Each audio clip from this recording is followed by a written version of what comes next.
Баткен шаарынын жана районун аймагынан чогулган мүмкүнчүлүгү чектелген 26 бала Нур балдарды калыптандыруу борборунда тарбияланууда. Шарттын жоктугунан күндүзгү убакытта гана тарбияланып, ата-энелери күн сайын алып келип кайра алып кетишет. Борбордун жетекчиси Мээрим Мамажанова балдарды калыптандыруу үчүн толук кандуу шарт жаратууга имарат куруу керектигин айтат. Биздин ушул мекемебиздин тардыгына байланыштуу бизде 30 бала гана реабилитацияланууга муктаж.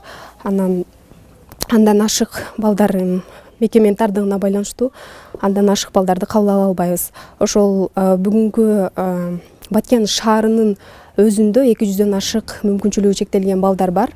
Ал эми Баткен районунда болсо 500гө жакын ден соолугу мүмкүнчүлүгү чектелген балдар бар.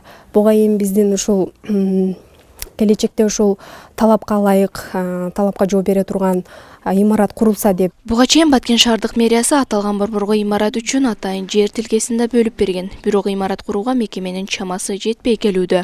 2020-жыл балдарды колдоо жылы деп жарыяланганына байланыштуу мүмкүнчүлүгү чектелген балдардын ата-энелери да мамлекет тарабынан колдоо болуп, бул борбордун имарат маселеси чечилсе дешет. Дагы келечекте дагы ушул бизде азыр негизги көйгөй энди бизде мына зданиябыз кичинекей, өтө эле тар.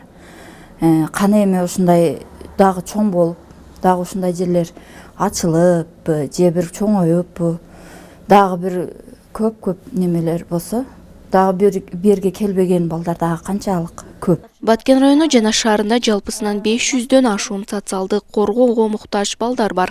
Өткөн жылы алардын 70% Нур балдарды калыптандыруу борбору сыяктуу мекемелерге жайгашкандыгын райондук социалдык өнүгүү башкармалыгынын адиси Апыз Өткөрүв билдирди. Эми жардам жаңгы направление биз беребиз. Биздин направление салар алышка акысы жок өзүчө. Анан биздин направление ошондой эле врачтар берет направленияны дегенде врачтар берген чактадан негизги направление биз болобуз да. Жолдомо мындайча айтканда. Жолдомону биз жазып беребиз. Экинчиден Нур борборуну постоянно барып карап көзөмөлгө алып турган биз болобуз. Эмне кем, эмне болуп атат, силерге эмне жардам керек дегендей уже быйылдан баштап уже биз барып сурап турабыз. Эми биздин мындайча айтканда ишибиз мындайча айтканда түзмө-түз болуп калды да. Мурда мэрияныкы эле бул деп жүрсөк, азыр эми социалдык өнүгүү башкармалыгыны биз менен иштейт. Ошо мэр кандай жардам берсе, bizden ошондой жардам беребиз. Нур балдарды калыптандыруу борбору ачылган убакыттан бери 12 жыл аралыгында 150 бала тарбияланып чыккан. Бул аралыкта мүмкүнчүлүгү чектелген балдар физикалык жана аң сезими жагынан калыптанып, өсүш байкалган. Балдарды колдоо жылынын алкагында аталган борборго шарт түзүлсө, мүмкүнчүлүгү чектелген балдарга да баа жеткис колдоо болот. Жибек Абдуллабаева, Салам медиасы.